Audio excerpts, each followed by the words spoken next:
Okay, so who here sees a bar chord in a song and just goes, well, that's it, I can't play that one. This is really, really common when you first start, and I want to share with you 2 tips that will make it easier to play bar chords.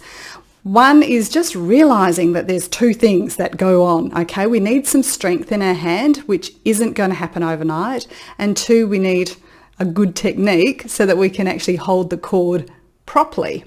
So they go together, and unfortunately what happens is we'll have a really good technique but not the strength, and so it will sound pretty rubbish to start with, or we've got the strength but not the technique. We're sort of holding it in a weird way and we're still getting a buzz.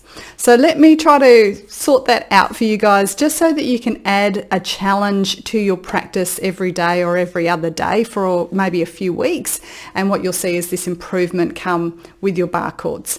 So what is a bar chord? A bar chord is when you're pressing down on all the strings or a group of strings together, and we can move that shape up and down the neck.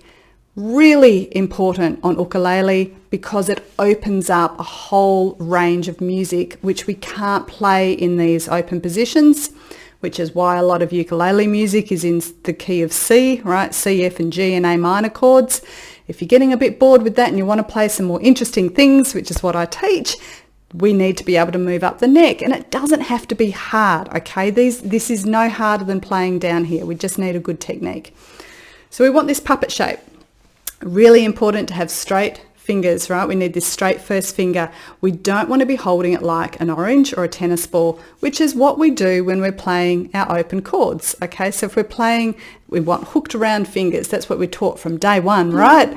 And now, who's this chick coming in saying to do it different? So we need to have straight fingers when we play a bar chord.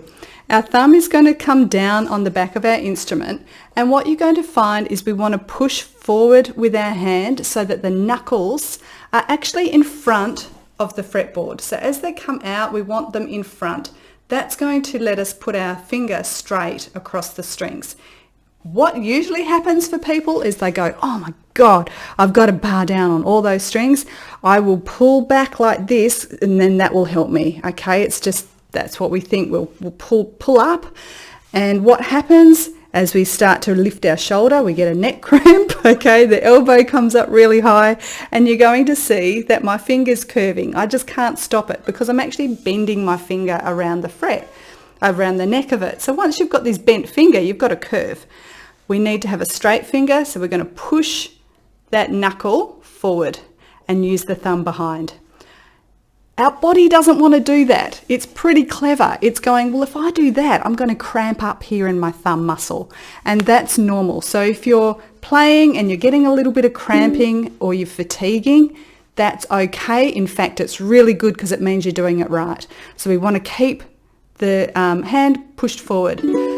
Initially, just try to get one shape, okay, using this first finger to push across. This will give you a minor 7th shape, so you can play B minor 7, you can move it up. This shape will move, okay, all the way along.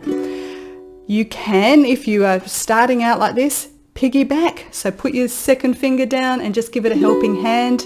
We eventually want to get that guy off, but in the first week or so while you're building up the strength in your hand, you can piggyback. It's not going to hurt anyone, okay?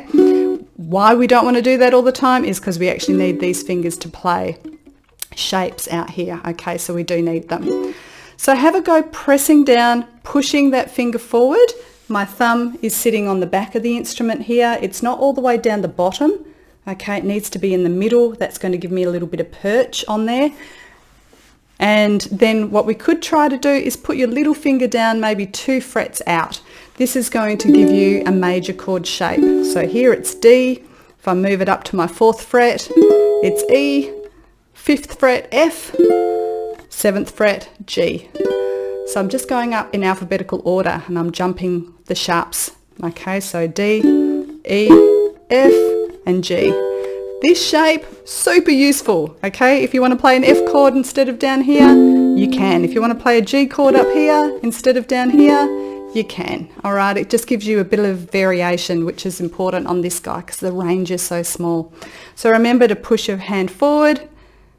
You can try it with your little finger if you want to, But just give this a go, and you have to do it regularly. It's like going to the gym, okay? You can't go once and then go, well, I can't lift weights. You have to keep going and build the muscle up over time. Then it will be super simple. You'll find that they'll sound like this to start with, and then you'll get a buzz, and then it'll start to ring clear. Then you might just have one string or so that's sort of muted or buzzy, and then you can start pressing down on that one a little bit more.